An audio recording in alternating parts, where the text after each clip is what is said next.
I'm not, I'm not sure what the issue is, but apparently Barb was having problems too. So some of you got in. Obviously, it works for some.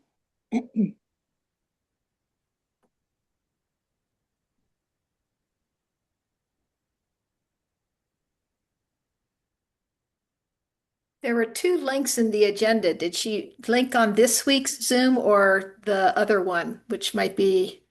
The link is the one at the very top, so that's possible. Although the other link is to a YouTube, so I don't know that.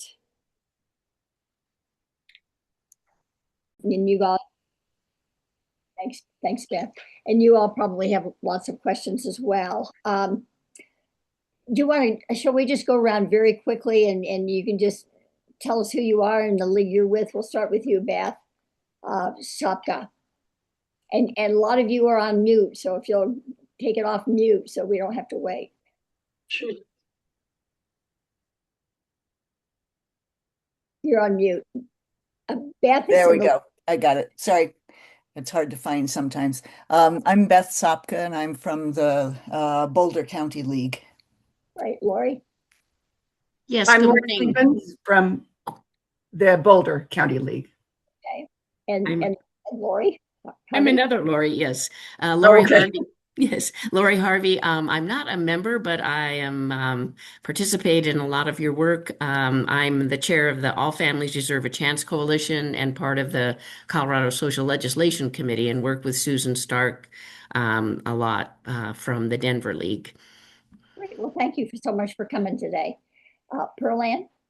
I'm Pearl Ann Zalarny from the Denver League. I'm sitting in for Marian Boricius and Lisa Haddix, who couldn't come today.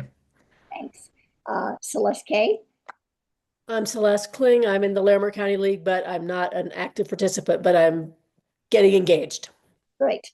Andrea?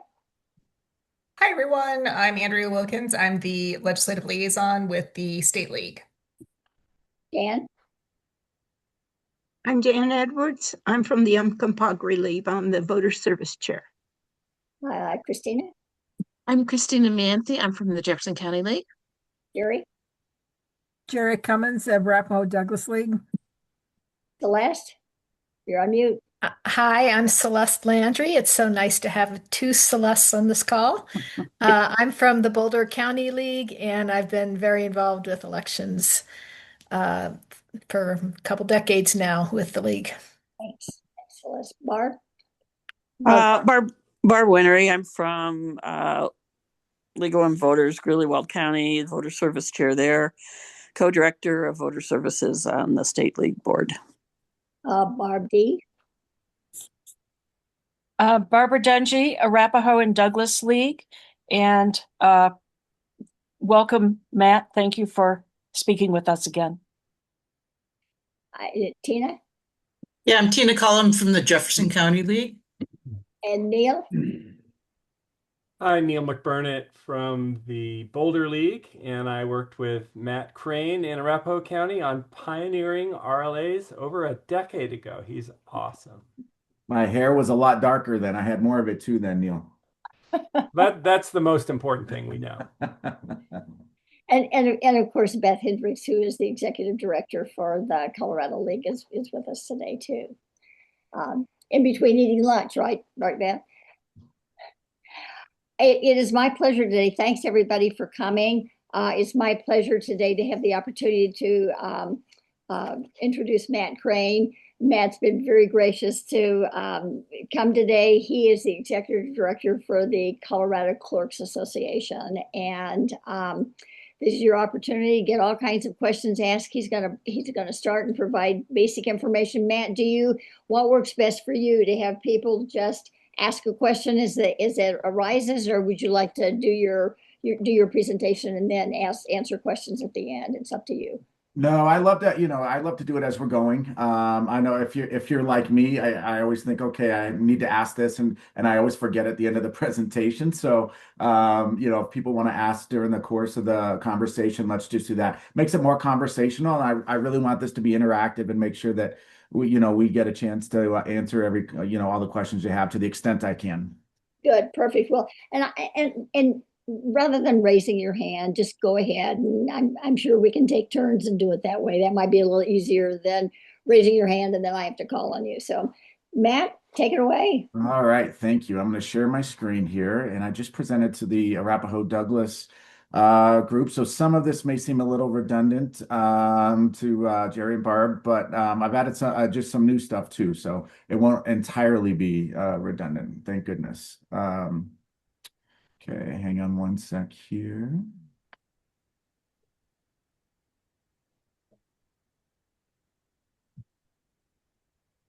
Oops. Give me one sec here.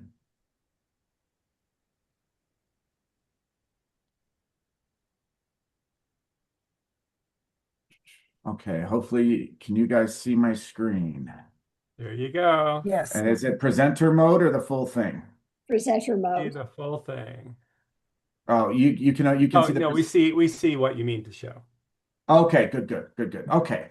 Well, good. I guess I was going to say good morning. It's good afternoon. Everybody, my name is Matt Crane. I'm the executive director of the Colorado County Clerks Association. And I think I know most of you, but just in case, I've worked in election administration here in Colorado for 26 years. In the first week of May, it'll be 26 years, which is pretty wild. A lot has happened over that time. I've worked at both the state and county level. And including serving as the Arapahoe County Clerk and Recorder from 2013 to 2019. Once my term expired in early 2019, I like to say once my term expired, that's the nice way to say after I lost. I started doing consulting on election administration across the country, including for CISA, which is the Cybersecurity Infrastructure and Security Agency in the Department of Homeland Security. I was hired as an election expert consultant under the first Trump administration and continued doing that work for 6 years until January of 2025. And as you know, I'm also the executive director of the Colorado County Clerks Association. So I'm very much an election geek. I love to talk about this. So at some point, Karen, you may need to tell me to shut up, that people have other things to do today. But let's get started. And again, as we go through, ask questions. Some of this, especially at the beginning, may be a little, I know you guys are election pros as well. And so some of this may be a little too election 101. So I'll speed through the first part, but just don't be afraid to slow me down if you have questions about anything that is presented here. So first and foremost, who we are. Who is the County Clerks Association? We are a voluntary fee-based organization. 63 of 64 Colorado County clerks are members. We have an elected executive board and 4 regional chairs. All of those are clerks. We have a small staff of contractors, myself, we have a lobbyist, we have a comms consultant and a conference consultant as well. Our membership is very unified. Now, that doesn't mean that we don't have disagreements and sometimes very passionate disagreements with each other, but we also know, and this has been one of the amazing things about the Clerks Association going back over 55 years now, that the Clerks Association has been in existence. We realize there are some issues that we will never agree on, so we put those to the side and we really make a concerted effort to focus on the areas where we do agree on. And that's why we've been able to be so successful down at the Capitol in lobbying to make sure that, when we speak, that it's something we all agree on and we all want to push forward through. And certainly over the last 5 years or 6 years after the presidential election in 2020 and the lies of a stolen election, having that unified membership has really helped. And we have one exception, unfortunately, with Tina Peters, who didn't really believe in our, the same things that we believe in, which is election integrity and running good elections. But the other clerks have come together and really stood strong against a lot of pressure from outside forces there. Okay, so just very quickly, what's the status of our current registration here in Colorado, our active registration? We just nudged, beginning of April, we just nudged over 4 million voters statewide, active voters statewide. As you can see here, the unaffiliateds have also now crossed the 50% threshold for voters here in Colorado, followed by the Democratic Party at just under 25%, and then Republicans at 22.5%. And then the other, which are the minor parties, so think your Greens, your Libertarians, those folks, approval voting party for my friend Frank Atwood. You can see they're at 2.41%. Okay. Now, there's a lot of questions about how did we get here with our voter registration. And so this slide really shows the changes in voter registration since 2004. If you go over to the left of the slide there, you'll see that it was the Republicans who had the highest number of voter registrations back in 2004, followed by unaffiliated, and then the Democrats, and then the minor parties are down that purple line there at the bottom. Now, what's interesting is since then, you can see really the explosion of people going unaffiliated. Republicans have been on a downward trajectory, and the Democrats slightly upward, but fairly static, overall in terms of their overall market share. Now, I have that vertical line coming down there in 2019 with automatic voter registration. Now, automatic voter registration really started in 2017. That was one of the things that, I was a part of a group with Denver and Mesa County, Pam Anderson with the association and some other stakeholders starting to move us to automatic voter registration in 2017. But there's this narrative out there that says that we have so many unaffiliated voters in Colorado strictly because of automatic voter registration, because people are defaulted there, they never change it. And so really the parties are in a much stronger position. It's just that automatic voter registration creates the illusion that that's not the case. But this slide clearly shows that that narrative is not true. People were going unaffiliated in large part, as you can see, going all the way back to 2004. So let's not blame automatic voter registration, which is a great tool for both access and election integrity. These trends were happening much broader before that, and it leads to a much more uncomfortable conversation that the parties need to have internally and maybe perhaps with each other as to why they're failing so spectacularly. Don't blame outside influences, look inside and have those conversations inside as to why you're not connecting with people like as they were previously. Matt? Sorry. Yes, ma'am. I took my mom, who just moved to Colorado, to get an ID. She did not want a driver's license. She just wanted a regular Colorado real ID. Mm-hmm. And we thought that she could register to vote at that time. Mm-hmm. And we asked, and they said, it didn't come up on my screen. She doesn't have a car here. So they said, go to govotecolorado.gov. But why is that what's supposed to happen? I know that's the DMV. That's not like the county clerk or the Secretary of State, but it's my understanding that it should be a Colorado ID as well, but let me double check that. I'll verify that for you, Celeste, and then I'll get in touch with you and let you know. Okay. I mean, we'll get her registered, but I do want people to be able to get registered easily. Yes, 100%. Thank 100%. you. We want that too, and I thought it was there that way as well. So again, let me look into that, and then I'll reach out to you. It's good to see you, by the way. Neil, go ahead, sir. One of the other things, perhaps the largest growth based on hard to see chart is the other parties. Do you have numbers or percentages? And can you talk about how, like, where the points are in this? It looks awfully linear, so I'm just curious. Yeah, I mean, I didn't build it out much more than that. I mean, I can some point when we talk. I know we need to schedule another call, Neil, because I missed yesterday. I apologize. We can dive down more into that data. The minor parties, I know they've come up. They've been in a little more than 2%, but that's been on a slow rise, as you can see there with that purple line at the bottom. But they are increasing their market share, certainly. But I think, with the unaffiliated, where people can now vote in either primary if they're unaffiliated. Well, I mean, we'll see if the Republican lawsuits ever come or if they're successful on that. But as for now, they can vote and they have to choose a primary. So there's less incentive for people to join a party from that perspective, too. Thank you.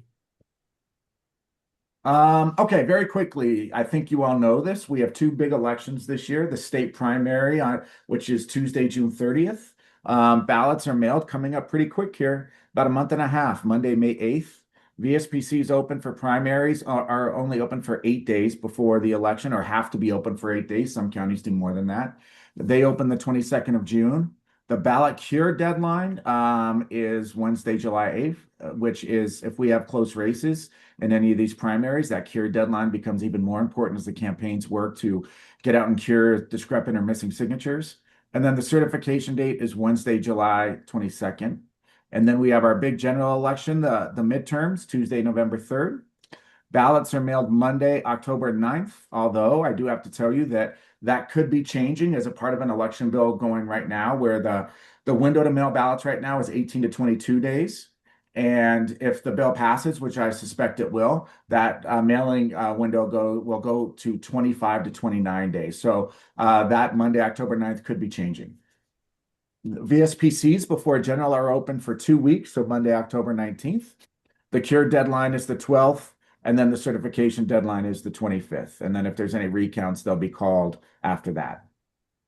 Neil, Celeste, I saw you come off mute there. yeah, and Neil has his hand up too, but I'm happy to go first. Well, Neil, I wasn't sure. Was that from before, or do you have another question, buddy? Let Celeste go, but I'm up. Yeah. Okay, So, sorry, sir. in terms of the bill, I think it's House Bill 1113 that Yeah. is changing the possible date that the ballots will be mailed. I think, I mean, they're not changing the notification time for the elections, and there's some question about whether we even need to, whether county clerks even need to do notification these days, given that ballots are mailed to everybody. But is that a problem? The league has asked the sponsor about it, and the sponsor said, I believe Emily Sirota, I believe she said that's a little complicated and we don't want to put it in this bill. And when I hear a little complicated, I get a little nervous. Yeah, I'll have to go back and double check on that. And I have a slide for 1113, so we can talk about that more in just a little bit. Yeah, you're right. I think clerks, if we had our druthers, would say, we no longer need to notice the election because your ballot shows up and that's your notice, right? It's much different than in precinct polling place days with limited early voting. But there has been discussion, but we haven't gotten to a final point about what to do on that yet. Okay. So, Neil, yes, sir.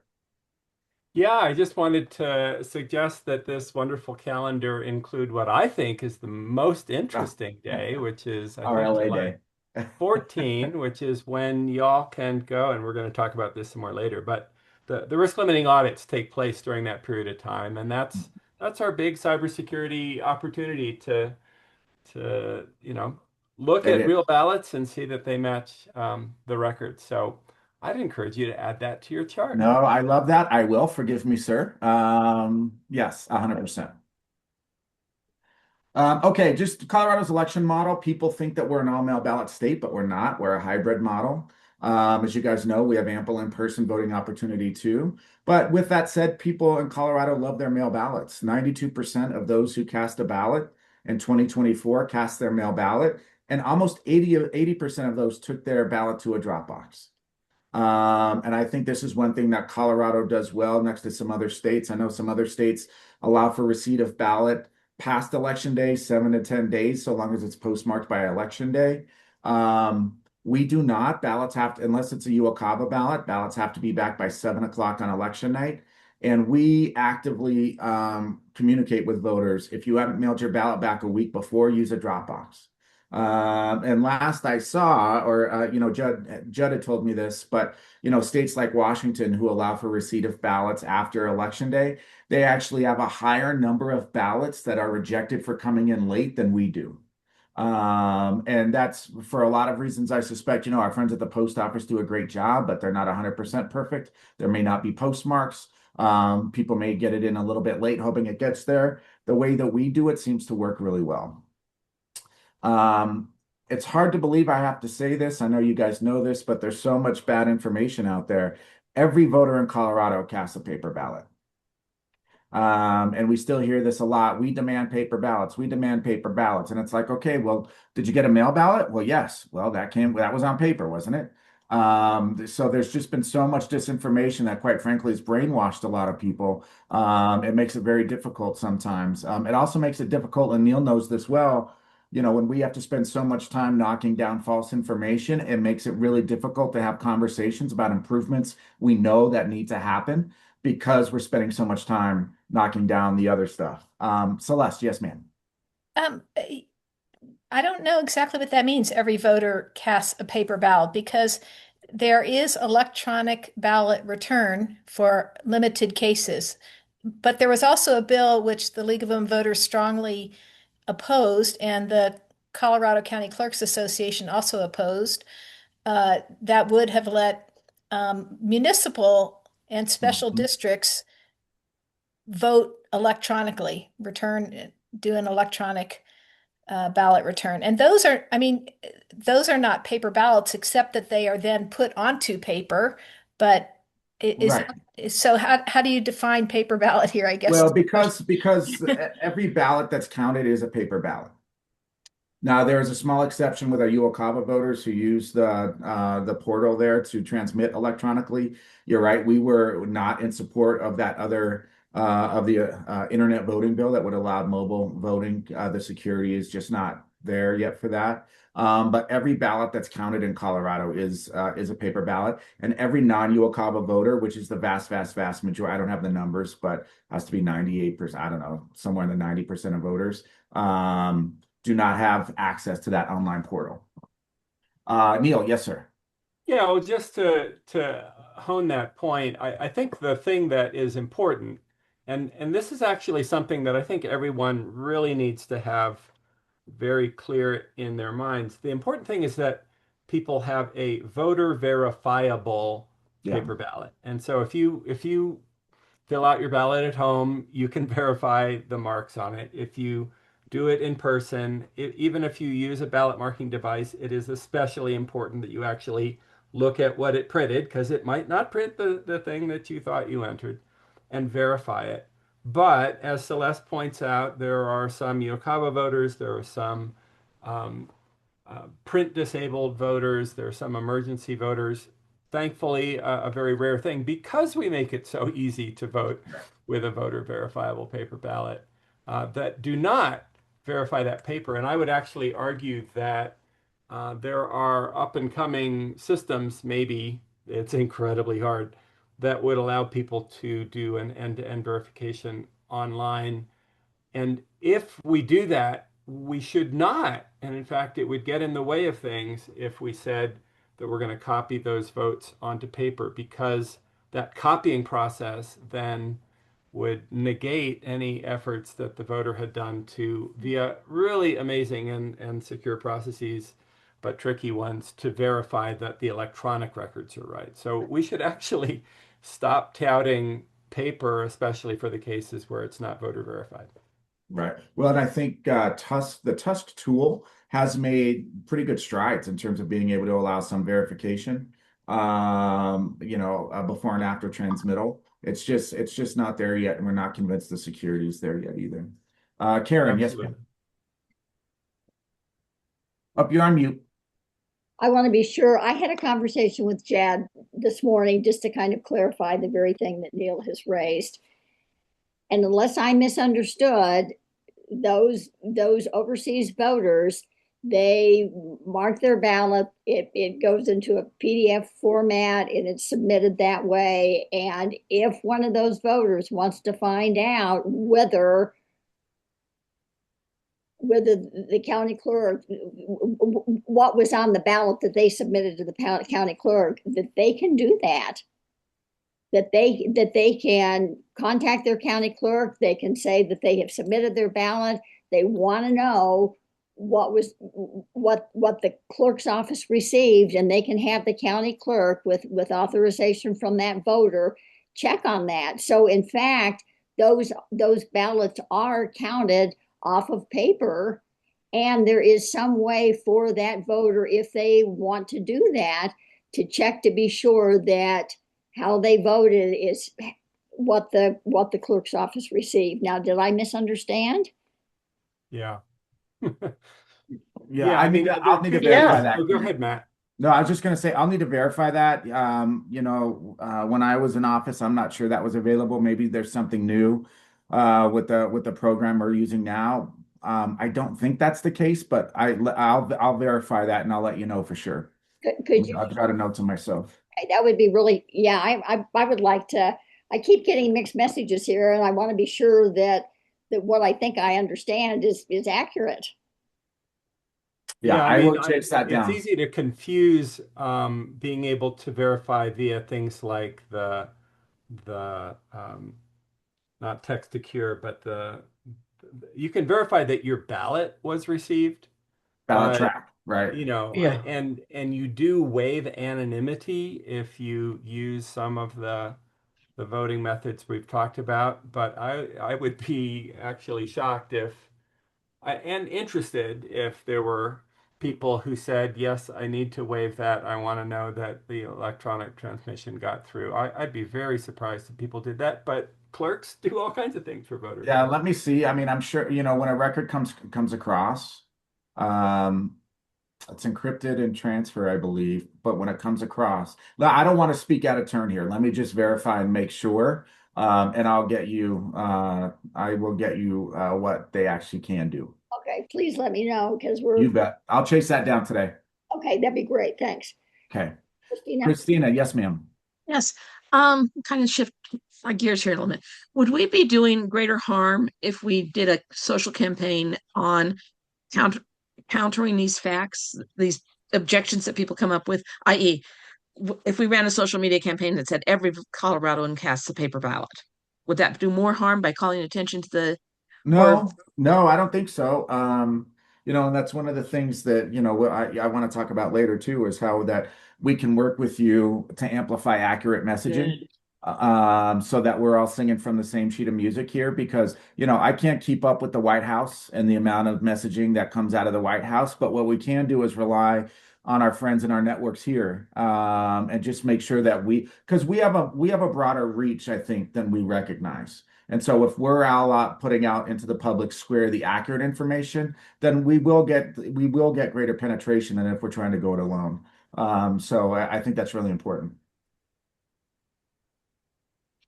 Okay, let's see. Colorado's voting systems very quickly. Colorado has 2 voting systems certified for use here in Colorado. Liberty Vote or Dominion has 59 counties. Clear Ballot has 5. You can see the 5 Clear Ballot counties there. These systems are not connected to the internet, to Wi-Fi. Now, do some components have Wi-Fi capability? Yes, but that's disabled as a part of the trusted build process. Counties can check that and verify that, and now many of them do as a part of their public test process. And they don't just test it then. Some counties are testing that every single day to make sure that the Wi-Fi has not somehow been activated. There are some states that still allow that functionality to be used. I think there's maybe 4 states that do, and it's states where they have geographically a long distance between a polling place and a county. And because there's so much pressure to get unofficial results out on election night, once the polls close, you may see a polling place modem those results back to the central count facility, just so they can post unofficial results, and then they still bring all of the ballots and cartridges, whatever else they have, to be uploaded and go through the verification process. But again, that's only 4 states. I would not say that's a best practice right now. And as a matter of fact, most Colorado counties have moved to voting system components that don't have the ability to connect to Wi-Fi or Bluetooth at all. So we're moving in the right direction. But there's a lot of narratives out there that, oh, it was connected, or you said, the clerk said that they weren't connected, but they were. Well, no, we never said they didn't have the capability. We always said they weren't connected. We can show that now. But people, don't let the truth get in the way of a good narrative, right? So testing for our voting systems is done by federally certified voting system testing labs. Colorado has its own certification program. We do not rely on federal certification. Our certification program is more robust than what the feds do, which is, again, one thing that Colorado does right. So now people say the state and clerks just, there's all these vulnerabilities and we just look the other way, and nothing could be further from the truth. Voting systems, just like our cell phones, just like the computers you use, they have vulnerabilities, right? They're a computer at the end of the day. But part of one of the big parts of the certification program is to look for vulnerabilities, and then how can we mitigate them? And if we can't mitigate them, then those systems aren't certified. So there's multiple cyber, physical, and operational security steps we take to protect and mitigate these vulnerabilities. And each voting system has it's a document called Conditions for Use. And those conditions are all the mitigation steps to shut down those vulnerabilities, to mitigate those vulnerabilities. And those are on the Secretary of State's website. People can see those conditions of use documents. We go through extensive logic and accuracy testing in a county like Arapahoe. When I was clerk, we would test tens of thousands of ballots before each election. There's the public logic and accuracy test, which is open to the public. You guys know about that. And then, of course, we have our post-election risk limiting audit, which I think the way that we do it here is the national best practice for post-election tabulation audits. There's still work to do. Neil and I saw Mike on the call earlier. We talk about this all the time, and we want to move forward and make some improvements to the RLA. I think we may have some momentum for the first time in a while to be able to do that. So I look forward to doing that. But it's really good. Now, what we also have to work on too, are audits around some of our other processes. Neil has helped us build out a signature verification audit. It's a great start. I think there's plenty of work to do to improve that. We want to get to voter registration audits and make sure that, and the state already does some work in that regard, but I think there's work to improve there. So, we want to be as transparent as possible, and really move the needle forward. But I think this last bullet point is really important. Since 2016, Colorado voting systems have been tested and audited in all 64 counties well over 1,000 times. And that's an aggregate, right? Not each county doing it 1,000 times. That's an aggregate of all the testing in the county since 16. And they've passed every test and every audit. Right. And I think that's very important when we talk about our voting systems, how accurate they are and how secure they are. Celeste, yes, ma'am. So I wanted to talk about the first bullet point here. Yes. I don't know. There may be people who want to know about Liberty Vote because there was some political indication there that maybe you'd like to address. But one of the things I'd like to talk about is there are more people going to clear ballot right now, more counties going to clear ballot. And what I'm hearing is that the Dominion/Liberty Vote process is not that user friendly for IT and so if you are a small county and you don't have a big IT staff and you need to change or upgrade anyway, why not go to clear ballot? So I don't know if you could talk a little bit about the IT stuff and yeah. Yeah. So Liberty Vote was sold last year. I think our Dominion was sold last year. It's a new company called Liberty Vote. The owner is Scott Leindecker. He owns an e-poll book company called No Ink. Scott's a Republican, and so there were some concerns when he bought Dominion that he was a MAGA Trumper and was going to do nefarious things with the system. We've had multiple meetings. I've had multiple meetings in person and online with Scott where he's allayed, I think, just about everybody's concerns. He is not working with the White House. He is not, I would even say he's not MAGA. He's kind of an old school Republican, and he just wants to support the election community. So I think a lot of those concerns have been allayed. In terms of the differences between clear ballot and Dominion or Liberty Vote, I have worked only on Dominion, or actually going back to Sequoia back, 20 some years ago. Both are certified for use in Colorado. But what I can tell you, I don't want to get into specific counties, but there are some counties on that list that were forced to move because county commissioners bought the election denial lies.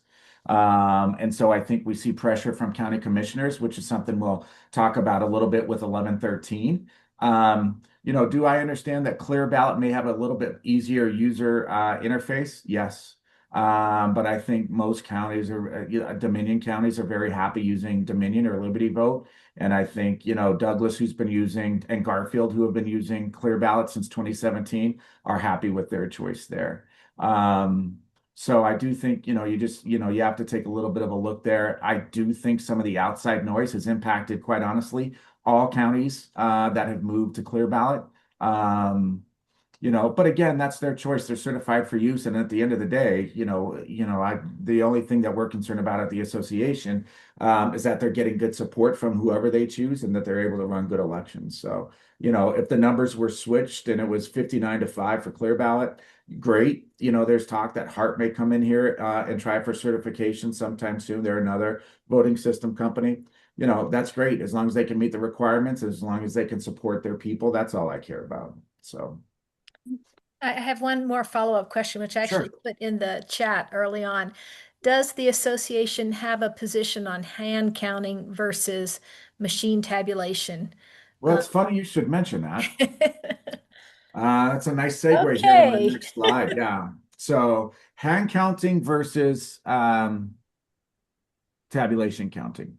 We were the proponents. We're the one who brought to the table a few years ago. I think it was back in 2022 that counties had to hand count, or excuse me, counties had to use tabulation systems and not hand count.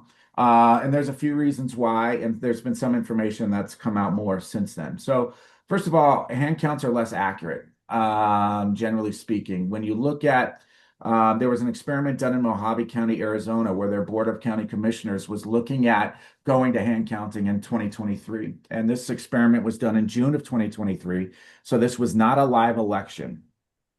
They created 850 test ballots with 36 races per ballot. Okay. Now, it took them 3 days to complete a hand count of 850 ballots. Keep in mind here now that precincts here in Colorado can go up to 2,000 voters. And so we'd see a lot more than 850 ballots.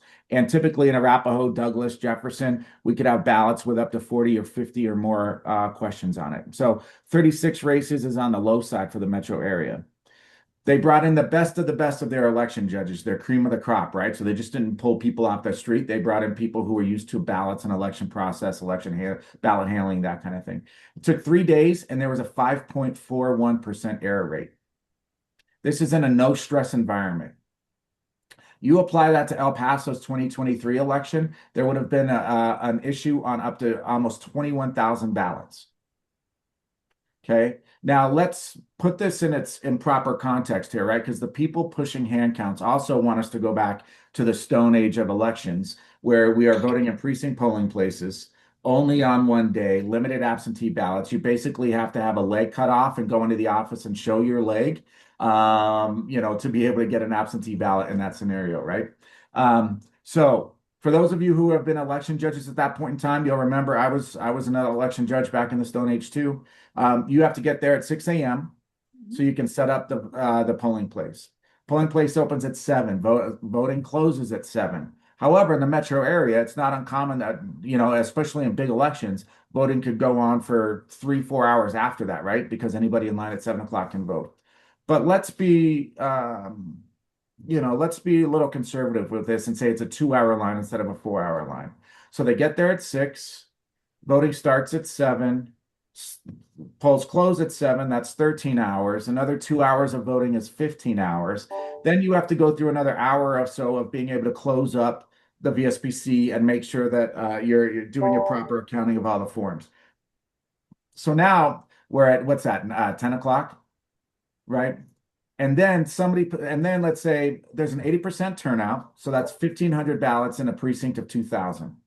Again, we'll be conservative, 40 contests, which again is going to be on the low side. So now the average age of our poll workers is somewhere between 60 and 65. So now think about it. The Mojave experiment was done over 3 days. They worked 8 to 5, got plenty of sleep, no pressure, no rest. An election judge, and typically these were teams of 3 or 4 in a precinct, they would then have to look at a stack at 10 p.m. after a 16-hour day. Somebody puts in front of them a stack of 1,500 ballots where they may have to look at hand counting up to 60,000 possible votes. Okay. It doesn't make sense. It's more accurate. There's a reason why we went to tabulation systems many moons ago, because they are more accurate, and it's harder to commit fraud with tabulation systems than it is with hand counts. And people have very selective memories when they forget, or maybe they're just not students of elections to realize all the fraud that existed before with hand counting. It is not the panacea. It's not a security control. It's a slower and less accurate tabulation method. Now, I always hear like, what about France? What about here? What about that? In France, they may have a ballot with a single contest with 2 candidates. That's a lot different than having a ballot with up to 40, 50 races on it, and having to do that. It's just a It's really not a smart idea here. And I think a lot of the people pushing it, and some of them are in the election denial movement. You may say I'm a little cynical. But what I see here, when people want to go back to 1 day voting, that means they want to suppress voter turnout. When they want to go to hand counting, they want a less accurate election, and an election that it's easier to fudge the results through a hand count process. So I know there may be some disagreement. Neil, I know you've had your hand up for a little bit, buddy. So go ahead and jump in. I know our good friend Harvey might disagree with me on some of this too.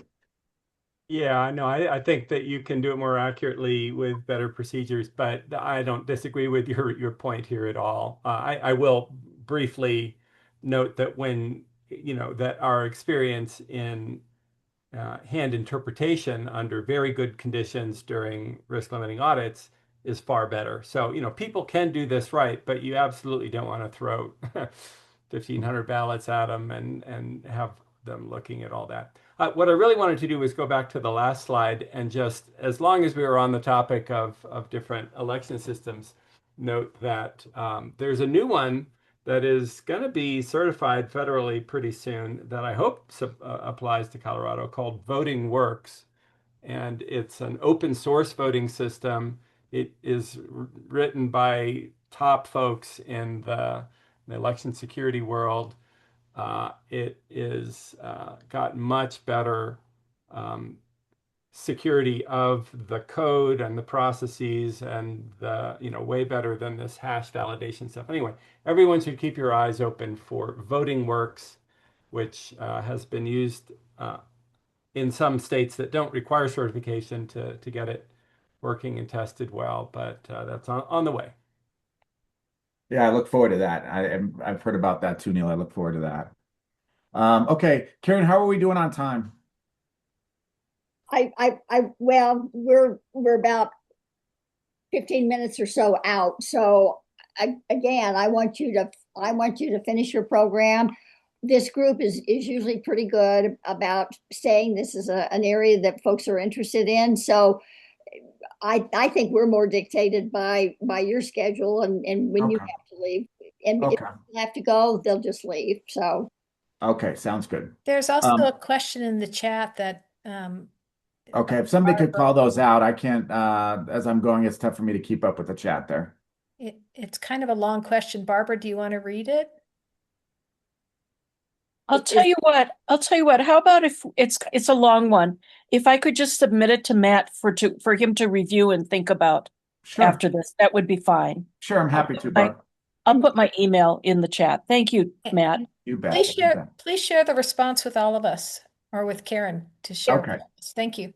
If Matt will respond to the questions that have been asked and get those to me, as he's indicated he will, then I will send them out to the entire group. Okay, that sounds great. Okay, so just a little bit, one of the things that people say is there's no election security, there's no election integrity, and those arguments are, they couldn't be further from the truth. On this slide, this is not an exhaustive list of election security steps that we have here in Colorado, but we're starting to talk more about our defense in depth posture about our elections. And you may hear, you hear what the stolen election folks love to do is take one piece and focus on that as if that was the only piece to election integrity, right? Like, oh, there's Wi-Fi components on some of these devices. And they say, so that means that somebody was able to hack in from the Millennium Falcon and change all the votes. They never talk about our whole defense in depth posture. And that's not to mean that we can't get better at this. This is a lot of the work I'm doing across the country, is trying to improve election security. But I won't go through all of these things. And certainly this list is not exhaustive again, but our voting systems are air-gapped, meaning they're not connected to the outside internet. We have ballot tracking, as you guys know. We have tight chain of custody here in Colorado. Our open records law is actually an important piece to election integrity, and I have a good update to talk about that in just a minute. Citizen election judges are really important to election integrity. A lot of people would say, oh, Matt Crane, when he was the clerk, he was fixing all the votes. Well, no, because as you guys know, it's the citizen election judges who actually conduct our elections. It's election judges who verify eligibility at vote centers, who verify signatures, who tabulate ballots, right? It takes a whole community to run an election. And so the fact that we have citizen election judges representing the political parties or sometimes unaffiliated voters, all of that matters. And there's meaningful observation with political party watchers too. So our open and transparent process, well, I think we can get better in some ways. It provides a lot of integrity. We have a lot of cyber partnerships that we're working on here, cyber and physical security partnerships. Our incident response planning has gotten so much more sophisticated over the last 10 to 15 years to be able to respond should anything happen. Moving away from QR codes on the in-person ballots used through the tablets now. Now they get a full-face ballot that's like everybody else's. Removing those QR codes was good for election security. We've talked about paper ballots. That's big for election security, although I think the way that Neil framed that is right. Voter verifiability is really important there. The trusted build, there's a lot of noise in the public square about the trusted build, but that's really important for election integrity, making sure it's only a clean, unaltered version of the voting system that's installed on these components and tested robustly before and after each election. There's a lot we do for voter registration list maintenance. There's this thought out there that there's a lot of non-citizens on our voter registration list. And the fact of the matter is that's not true. No list is perfect, but we do a really good job. Even the Heritage Foundation, which comes after Colorado because they don't like mail ballots, they say that we do a great job with voter registration list maintenance. A lot of that is because of automatic voter registration system. A lot of that is because of ERIC, which is the Electronic Registration Information Center, which is there's about 25 states in it now, 26 states that are part of ERIC. We give our voter registration information, our DMV information, and they're running comparisons with other states to say who may be registered in more than one state. Or if Neil moves to, if Neil moves to Kansas, then we'll get notified that way through ERIC. And so that's a really important step. We do bounce our voter registration database off the federal SAVE database, which is the immigration database. We do bounce it off Social Security numbers off the Social Security Administration database. We do all of these things. Voter registration list maintenance is something counties in the state are working on every single day. Okay, here. Oh, there we go. But, disinformation continues. The latest thing I wanted to bring to your attention, there's a lot of noise on social media about claims made by Judicial Watch. Judicial Watch sued the state of Colorado back in 2022. And the state settled. Quite frankly, I think Secretary Griswold made a huge mistake in settling. I understand that when you settle, it saves the state money and they didn't admit to any wrongdoing and it goes on. But sometimes I think you really need to squash these things completely and take it all the way to the end. So the settlement was the state of Colorado admitted no wrongdoing. There were no mandated changes to our voter registration list maintenance practices. Colorado properly followed federal and state law before that lawsuit. We properly follow federal and state law after that lawsuit. The only thing Judicial Watch got out of that is a free copy of our voter registration report every year for 6 years. That's publicly available anyway, although there's a cost to it. So they get it for free, and that's their big victory. But now they're running ads on social media saying that because of their lawsuit against Colorado, Colorado has removed 372,000 voters from the voter rolls since the lawsuit. The problem is that we've changed nothing, and this is something that we normally do anyway. And here's the data going back to 2021, where you can see in odd years, there's always a higher number of people that get canceled after general elections. In even years, those numbers are less. But the numbers are fairly static in terms of how that goes. And nothing changed because of Judicial Watch. These are list maintenance hygiene practices that we did before and we still do now and will continue to do. But of course, they want to take credit for it because they get funding from people when they think, oh, they're making Colorado do this. Well, no, they're not. They're being deceptive to their funders and to the public about what they did and the impact of what they did. Matt, let me ask a question. Sure.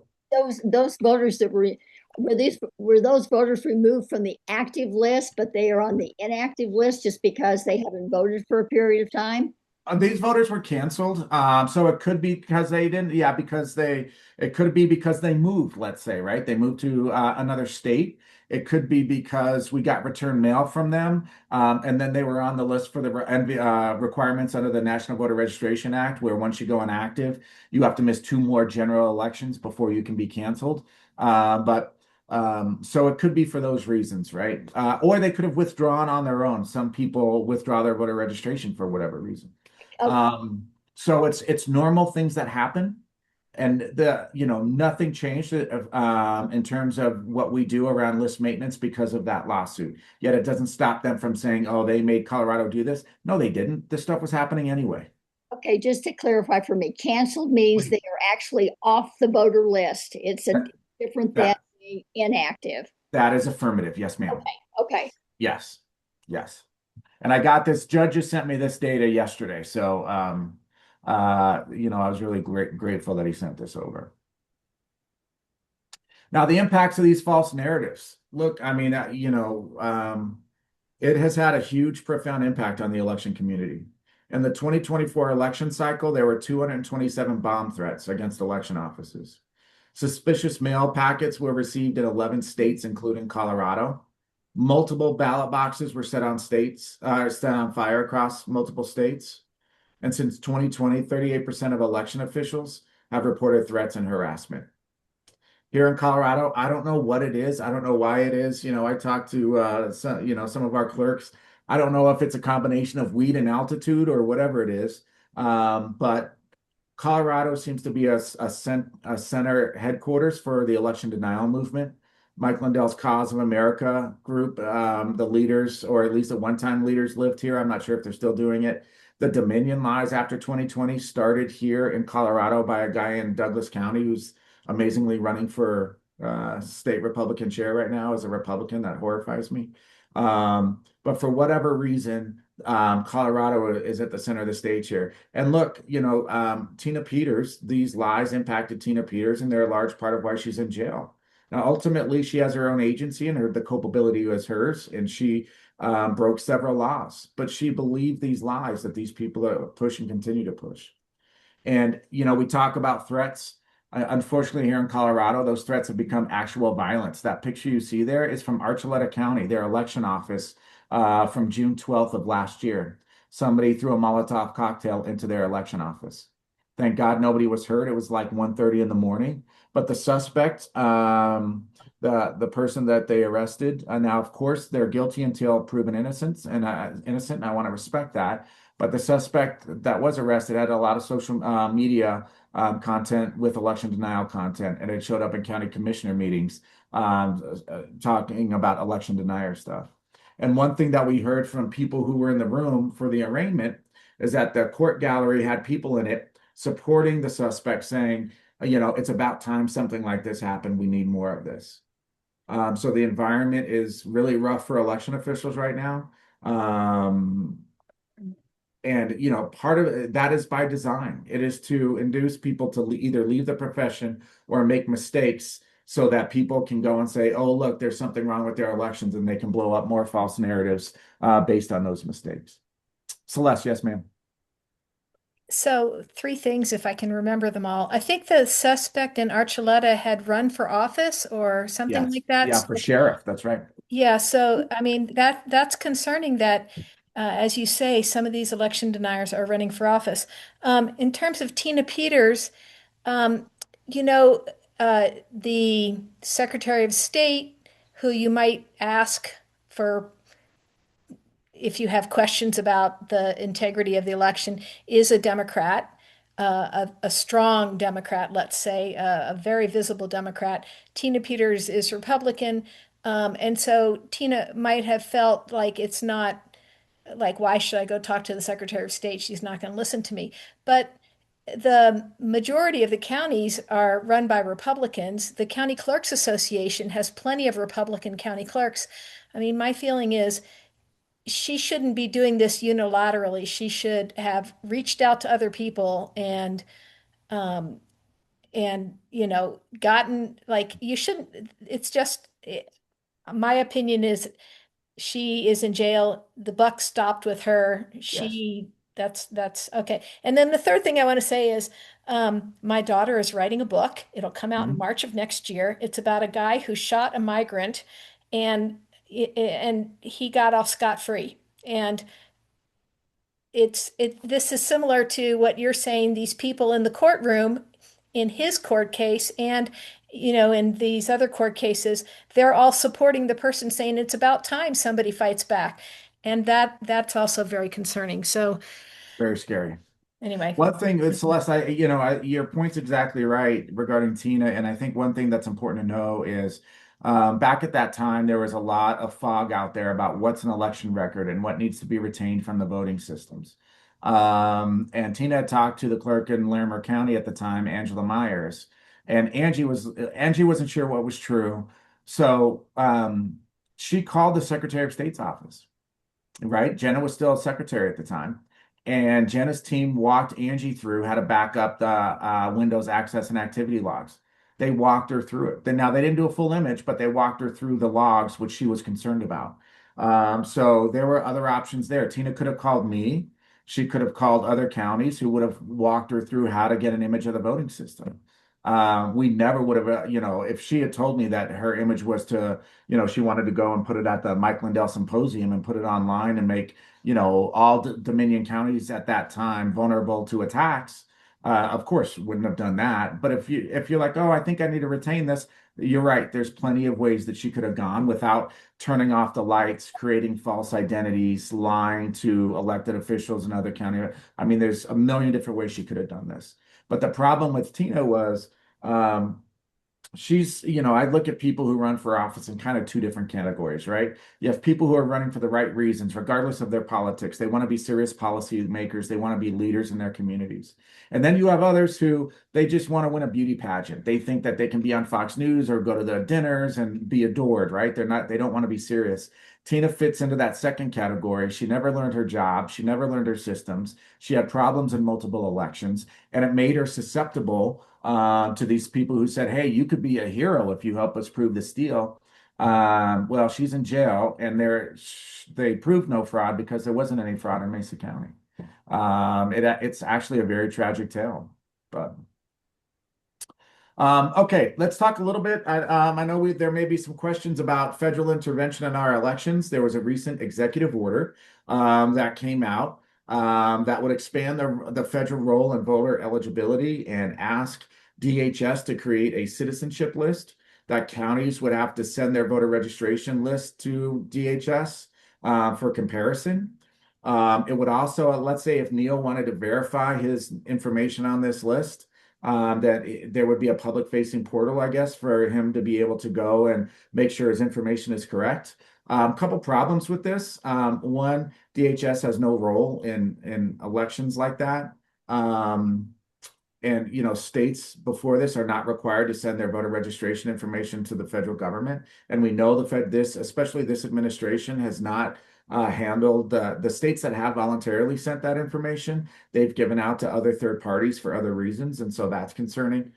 The other thing too is this list does not equal voter registration. So if Neil went to verify that he was on this list and his information was okay, if he thinks that's going to get him a ballot when ballots are mailed here in Colorado, that would be incorrect.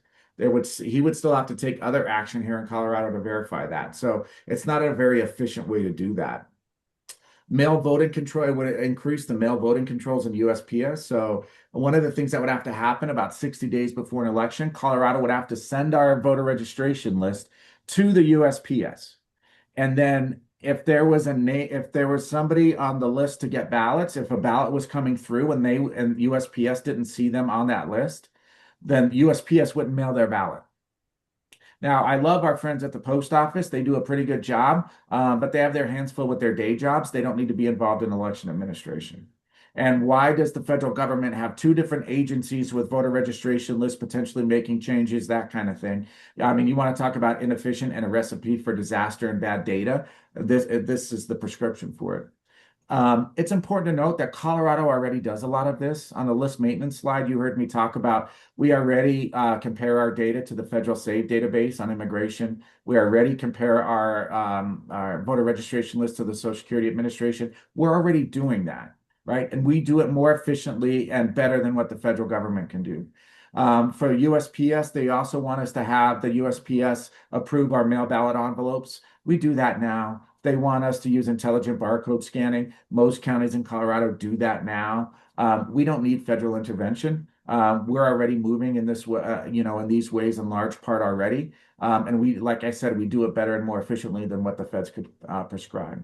Of course, the other overarching thing is that the Constitution, that pesky little Constitution, gets in the way here. It delegates no powers to the executive over elections. The limited powers in the Constitution at the federal level are delegated to Congress in Article 2, but mostly elections belong to the states and the local jurisdictions. That's how we think it should be. Let the feds have enough to worry about. Let us stay in their lane. Let us control what's delegated to us. We do it better. As I said, we do it better and more efficiently already. Then there's the Save America Act, which is out there. It is an updated iteration of the SAVE Act. One thing I'm proud of is that the Clerks Association is the only state association of election officials that took a position on the SAVE Act. We opposed it when it came out last year. The Save America Act's a little bit different where it requires photo ID to vote in person. But there are proof of citizenship at registration, photo ID to vote in person, creates penalties for election officials who knowingly register non-citizens. The problem is what that really is if somebody, let's say there's an election judge who, it's really busy at 6:50 at night on election night, and somebody comes in and they don't get the right documentation, that person could be susceptible to 5 years in prison and a pretty hefty fine, criminal and civil penalties on that. We think that's ridiculous. Even if you support the idea of citizenship of verification and photo ID at the polls, especially for photo ID at the polls, the polling on that is really strong that something like 80% of the American public wants photo IDs at the polls. Our thing is there's just better ways to go about doing this, right? What the federal government is prescribing, the way they're doing it in the Save America Act is not smart policy, which again, that's why you should leave these things to the states where we can respond to our voters and come up with policies that work well for Coloradans better than the feds could ever dream of. So even if you like those concepts, there are much better, much less burdensome ways to do it. So that we're really worried about that. And again, when we talk about election integrity, having decentralized election models, 50 different models across the country, is good for election integrity. It means that it's that much harder to try to go in and do nefarious things if you're a foreign nation state, whatever that looks like. Decentralization improves our integrity. Now, let's talk a little bit about our cleanup bill. Celeste mentioned this earlier. At a high level, here are some concepts that we're working on in this bill. And it's gotten through the House, and I think it's going to be on seconds in the Senate. I don't know if it's been calendared yet. It was in committee last week. Better election communication to college students, which is a good thing, letting them know about their options and where they can go. Pre-registrants, so 15 to 17-year-olds who are able to pre-register to vote. They will be able to update their information on GoVote if they will be 18 by the next election, which, kids are so good at computers, it only made sense that if they're going to be able to vote in the next election, they should be able to update it if they're going off to school, if they've moved, whatever that looks like. This next one I am super stoked about. There will be GIS integration into SCORE. What this will do will really improve the integrity of our voter registration list, where we will get more accurate address information now based off this integration into our voter registration list. It will also help with redistricting and re-precincting, allowing us to draw more exact maps and get better address information when it's time to redistrict in that way. So Colorado is usually at the cutting edge of election administration. This is one area where we are woefully behind. So I'm really glad that this is coming. This integration will be done by 2029. So we're super excited about that. Just for those people that may not know what the acronym SCORE stands for, would you? Yeah, it's yeah, for GIS. Go ahead, Neil. No, you do it. It's help me out now because now I'm Geographic Information System, but SCORE is the database, the state voter registration database. I get tongue-tied over GIS all the time, Neil. What does SCORE stand for? SCORE actually, I don't think it's an acronym. I was involved in the testing years ago, but SCORE is just our voter registration database and election management system. I just wanted to be sure everybody was on the same No, page. you bet. You bet. But having this GIS integration in there will allow us to be much more exact, and cut down on the amount. Every now and again, we see somebody gets a ballot style they shouldn't have, or there's one part of a precinct that is getting ballot content that they shouldn't get. Having GIS integration should cut that down, if not wipe it out. So we're super excited about that. This next one is really good. Well, Matt, I got you here. Statewide, Colorado CO registration and election system. That's SCORE. Thank you. Thank you. Thanks. I probably spent a lot of money to come up with that acronym too. But we're going to get better minimum matching criteria for list maintenance. So right now, counties go through all the time and say, "Oh, look, we have a Jerry Cummings here, and two records for Jerry Cummings, but somebody may have inadvertently made a data entry error on the date of birth, and instead of saying born in 1985, turn it around to 1958." And so two records are created. And right now, if the full year of birth doesn't match, then we can't do anything about that. We have to leave those two separate records, which also means that there's going to be two ballots going to that address to the same person. And so we've been working with the Secretary's office and stakeholders to come up with a better set of criteria that will allow us to do a better job of cleaning that up and making sure that we don't have two ballots going out to the same person. So we're very excited about that. We are pushing for clarity around voting system procurement and management.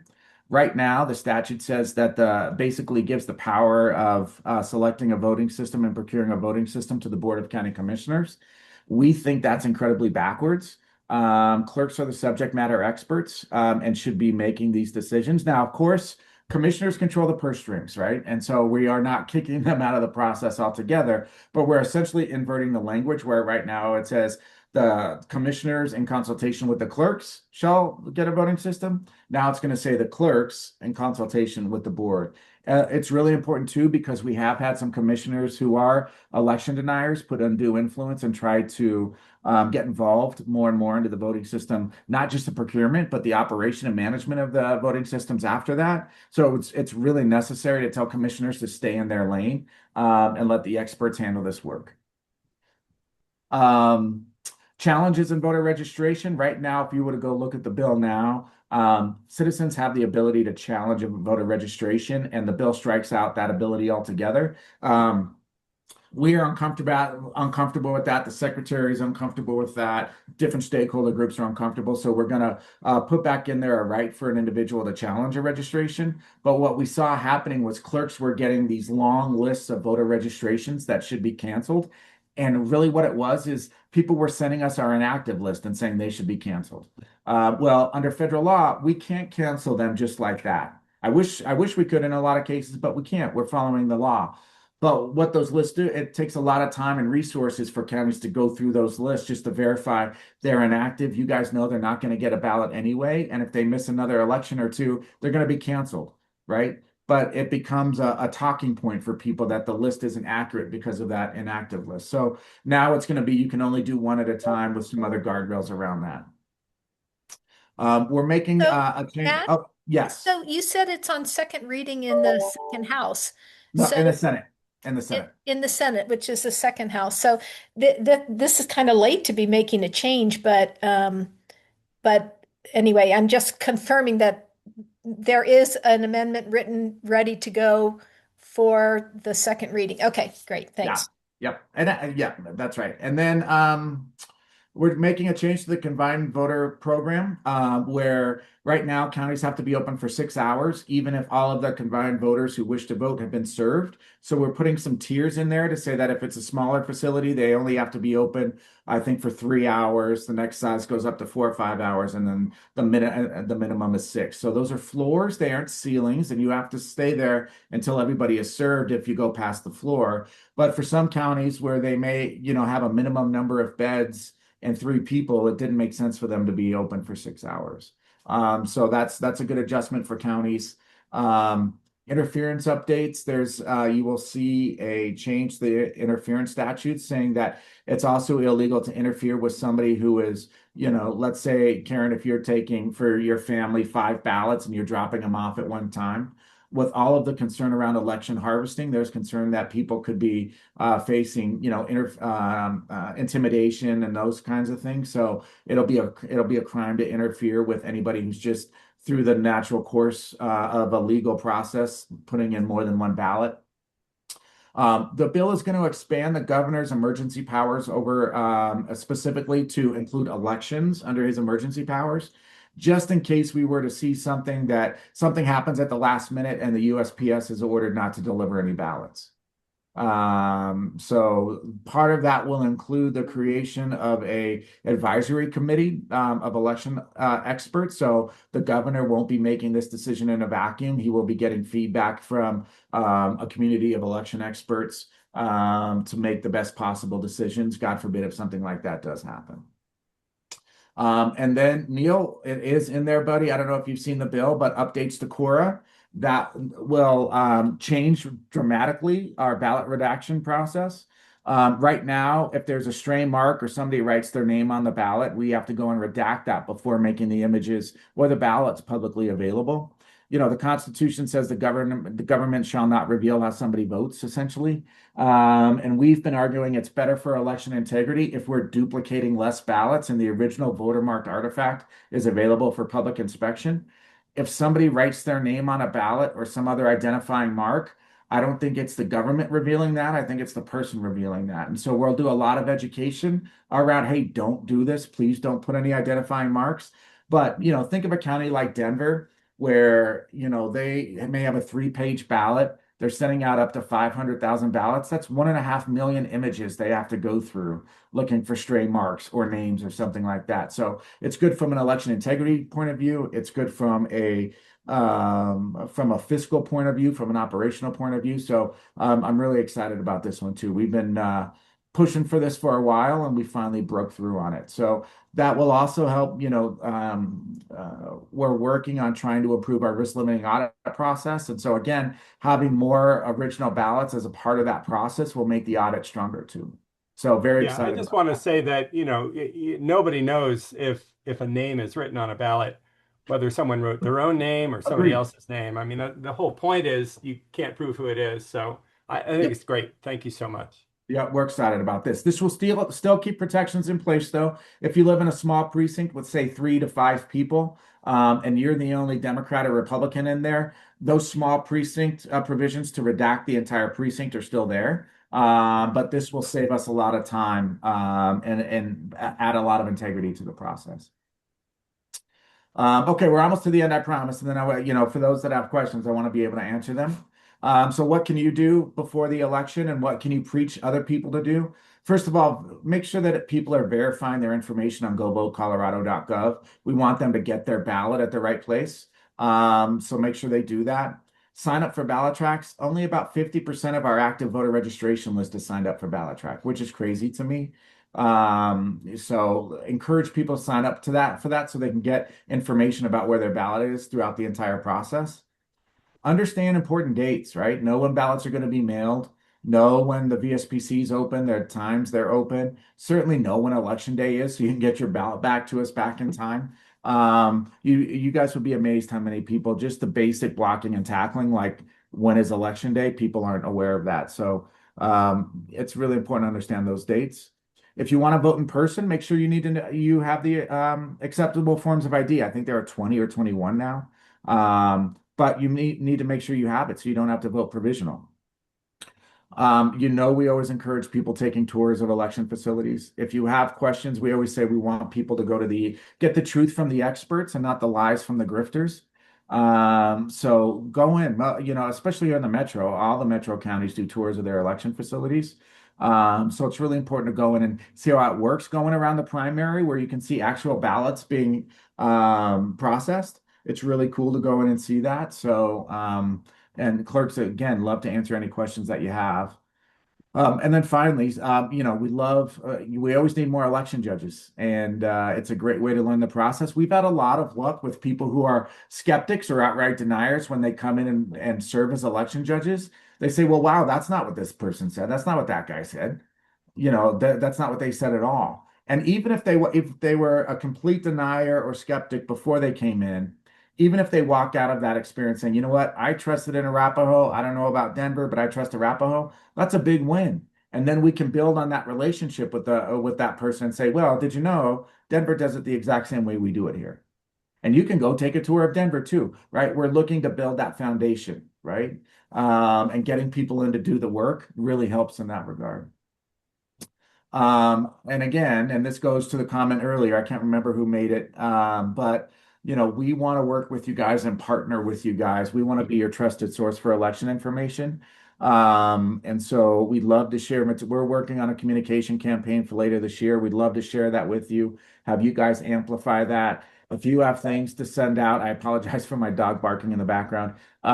If you have things that you want to send out and you want me or your clerk to take a look at it, please send it to me. I'd love to do that. It's so important that the information we're putting out is right, and we have to be very precise because what we've seen is these bad actors, they do something called malinformation, where they take a shred of truth about something and then they blow up a narrative that's completely not true. And so we've learned to be much more precise in the way that we communicate. So we'd love to partner with you, and we always have, and we're really grateful for the work you guys do. So I want to open it up to questions. I know I've been going on for a long time here, but to the extent that you guys want to hang out and ask questions, I'm happy to. Why don't we take some questions from some folks that haven't had a chance to ask? I know Jan Edwards had something in the chat. Jan, do you want to ask that question? Is she still here? Yeah, I'm here. Two things that I wrote about. One, there's a typo at the bottom of this screen, but this is a super, super presentation, and there's a lot that we can take from it to share with our members and with the public, and I so appreciate that. The other question I had earlier, I've heard from at least one other county's clerk about a lot of threats and ugly comments, and I just wondered, is there any follow-up on people that do this? Is there any consequence for this behavior? It's just so detrimental to their work. It's cost us good seasoned staff a lot of institutional knowledge that they took with them. So what happens when people behave this way? Well, Jan, that's a great question. And certainly there have been some threats against Secretary Griswold specifically where people have been prosecuted and found guilty. There have been, I've received threats, my family, multiple clerks. We had a clerk who was pregnant in 2022 and her unborn child was threatened.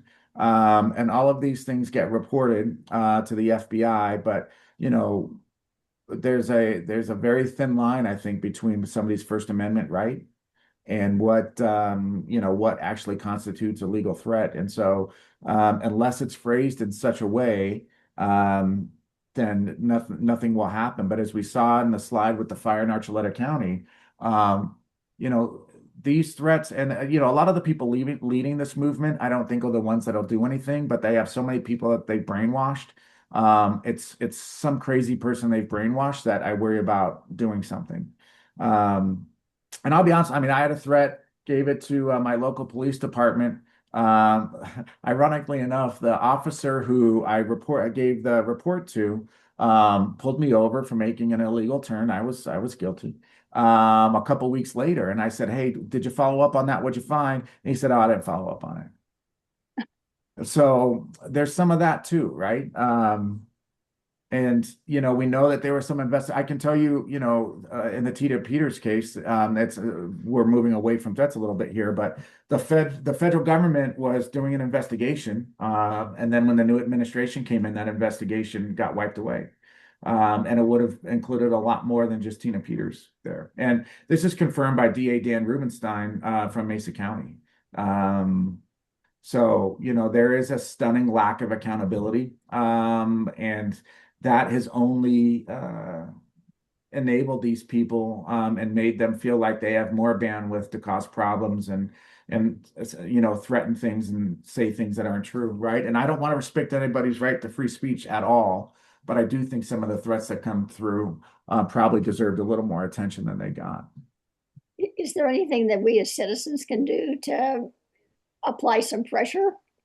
Well, I don't know. Again, I think we have to be careful, right? I really want to be sensitive to pushing back on somebody's free speech, right? But maybe just, highlighting when things happen, encouraging people to take a tour to learn the process, talking about what happened in Archuleta County. Most people don't know that, right? And people have their lives and their families. So I have no ill will for people who don't know what we've been living, right?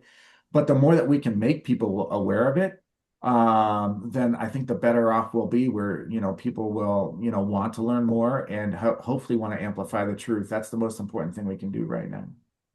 Michael?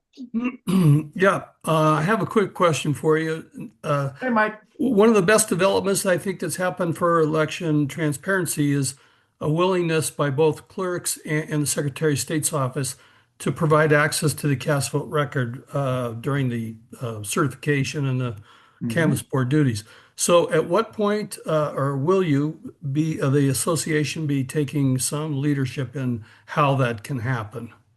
Well, I will tell you that we've had lots of conversations about this. And unfortunately, sometimes, and I know you're seeing this now, and I know it's frustrated you from time to time, but change can be very slow in this area. And I think the work that you and Neil are doing with multiple counties right now is really important, because the best thing that we can do to convince an overworked, tired election community is that they need examples from people they know and trust who have done something like this, to say, hey guys, we did it. It wasn't a big deal. So the fact that you're working with Tiffany, who is so well respected, I know that you guys are in conversations with Molly up in Boulder, and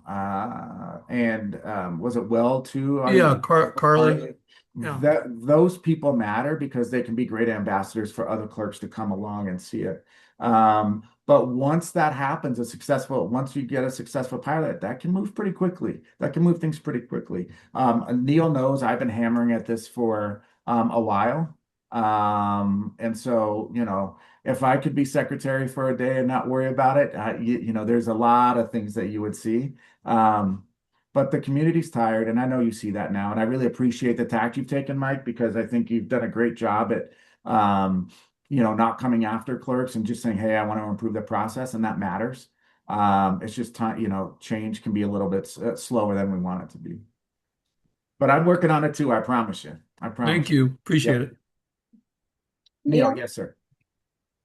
Yeah, this is fabulous, and I maybe we can expand on this in another meeting. But I just wanted to say that the people pushing for hand counting have a good instinct behind that. They don't trust black boxes. They don't even trust open source code. And computer scientists advise that we ultimately can't trust any of these computers to tabulate votes, which is why we do risk limiting audits. We have small, understaffed counties actually up against nation state actors hackers could do bad things. So we want software independence, and to make sure that computer bugs or hacking couldn't change the outcomes. So we want humans involved. But don't count all the votes, just count a nice little sample. That's our RLA. The biggest irony here, though, is that our current RLA itself has computers comparing what the humans are looking at to what was originally recorded. So we're again relying on computers. But Lori, who's on this call, Lori Stevens, and Mike, and I, and Matt, and as you just said, some of these other amazing clerks, and clerks are amazing. I hope everyone celebrates them in all ways, to work to get the ability for humans to take a cast vote record, which is actually made available for this purpose before the time that it's currently being made available, to allow people to check things. And we almost got Karen Sheik out there in La Plata County last year to do this, working with Tiffany Lee, an amazing clerk out there. The timing was too tight, but just kind of a pre-announcement here. We're going to put processes together, and we're going to work with as many clerks as we can. And we want you league members or your friends, to volunteer to just show up at the RLA and just listen and check the results. It doesn't take a lot of work, but we're trying to make our best in the world, probably risk limiting audits, even better for that purpose. So thank you so much. No, you bet. I'm grateful for your guys' work on that. All right, let's see. Any other pressing questions that you want to hear the answer to, that I kind of tried to go through the chat to see? Beth, is there some way for us to share in case there's something we've missed? And I'm assuming maybe, Matt, you kind of kept track of some of the questions. I know that folks have asked that you get responses to me so I can get that out to not only the folks that are here, but we have a large number of people that we send this out to that weren't able to come today. Sure. No, I have a few questions here that I'll work on answers to, and then I think somebody identified, Jan identified, I have a typo in my PowerPoint, so I'll fix that. But I'm happy to share my PowerPoint with you too, so you can share that with people. Well, this is being recorded, and so as soon Oh, great. Okay. This I will. This I don't know whether this is the same one you gave last week, but Jerry gave me the link and I was able to watch it last week, and I picked up so many additional things this week. So I'm already making notes as to how we can do things you're suggesting. I think you've got great ideas here. Karen, if you get Matt's PowerPoint, it would be great. I will. Yeah. I will. And it's we'll send out the I'm chat sorry. box text too. Sorry. Okay. No, I'm sorry to interrupt you, Beth. As things come up, as you hear things, let me know. I mean, there's some other stuff I can link to too, in Fulton County. I'm sure you guys are aware of the feds raiding the Fulton County election office. And the subpoena for that, from what I understand, was relied on by a report from an election enthusiast or denier. And the report is not dissimilar from the Mesa reports, which quite frankly are garbage. Again, it's malinformation. They take some technical things that are correct, but then the way that they apply the law or they say there was fraud is completely not true. There's a report just done, I think by States United, by Stephen Richer from Arizona, and a couple of other folks that go point by point through that report that the feds relied on and why it was wrong and the conclusions are wrong. So I'm happy to link that too, to share it with you all. So yeah, and then one other thing, a little bit gratuitous for me too, but for those of you that are interested in election security, as I mentioned at the top, I worked for CISA as a consultant on election issues, and the administration wiped out the election security team. And a lot of us that worked on that team have started up a new group called the Election Security Exchange. We send out newsletters, we have webinars, and anybody can sign up for those. So we'd love to have you sign up for the newsletter, and then you'll find out when the webinars are, all that kind of thing. And it's not, we try not to make it super technical, in large part because election officials aren't super technical, right? We try to take some very difficult things to talk about and distill it down into ways that are consumable for people that aren't super techy. So please feel free to sign up for that too. Get the newsletters, join the webinars. Share that information. There's a lot of work going on right now around elections, both in access and integrity. And so the more that we can do to highlight that would be fantastic. Send me the information on how to sign up for that and what it is. I also send information to local league leaders through regular update, and I will share that with all of those folks as well as the people on the election task force. That'd be great. I appreciate it. And again, if you guys have questions, many of you have my number, Karen or Neil or Mike, feel free to share my number with any of your members too. I'm happy to do one-off call. Sometimes we have to schedule in advance. My schedule's a little nuts, but I'm happy to talk to people and answer any questions that anybody has. Neil, is there anything else you want to talk about today before we leave? And if you could stay on just for a couple of minutes after everybody else leaves, that would be helpful. I have just one thing I just want to thank Matt, I think, Matt, you probably had something to do with the fact that we got that amendment through on this 1113, having to do with weakening the role of the canvas board. So I appreciate that. Thank you No, for you that. bet. And I appreciated your guys' feedback on that too. I've actually got to run now. I'm happy to talk with you in a little bit, Karen, but I have to run. But thank you so much, Matt. You are such an asset. Thanks, my friend. I appreciate it. Yes. Next meeting is the 21st. So if you've got things that you want put on the agenda, just email me. Thank you so much for coming today. And Matt, thank you very, very much. That's my pleasure, Karen. Thanks for the invitation. It's good to see you all. And thanks for being such great partners to us. Thanks, Matt. Thanks, Take care, Matt. everybody. Yep. Bye-bye. Bye. Bye.